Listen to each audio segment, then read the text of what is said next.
Hello everyone! Kamusta kayong lahat? Ito po yung details ng na-visit nating bahay sa Imus City, Cavite, Philippines. Yes po, house apartment with 1 bedroom and 1 bathroom, location Imus City, Cavite, Philippines. Naka-tiles ang flooring, bagong pintura. Ito yung bedroom, may provision para sa window type na aircon at meron ding built-in cabinets. Very spacious na apartment, condo type apartment, nasa third floor ang vacant, malapit sa highway, malapit sa school at sa market, malapit sa sakay ng bus, ng jeep at ng tricycle. Ito po yung house apartment na merong max limit, good for 5 person only, and no pets allowed. Ito naman po yung bathroom, meron din flush. Ito naman yung space ng laundry area.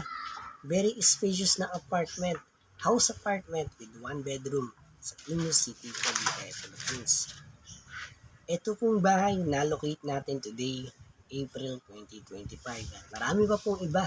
Ito po yung full video ng apartment sa Imus City, Cavite, Philippines. Ito yung kanyang sala. Makita nyo naman po ang kusina, yung bedroom at yung CR. Nasa third floor po ito. Tahimik dito sa place ng apartment. Yan ang kagandahan niya. Mabilis makabitan ng internet, malakas ang tubig, hindi nawawala 24/7, at pwede nang malipatan kaagad. House apartment sa Imus City, Cavite.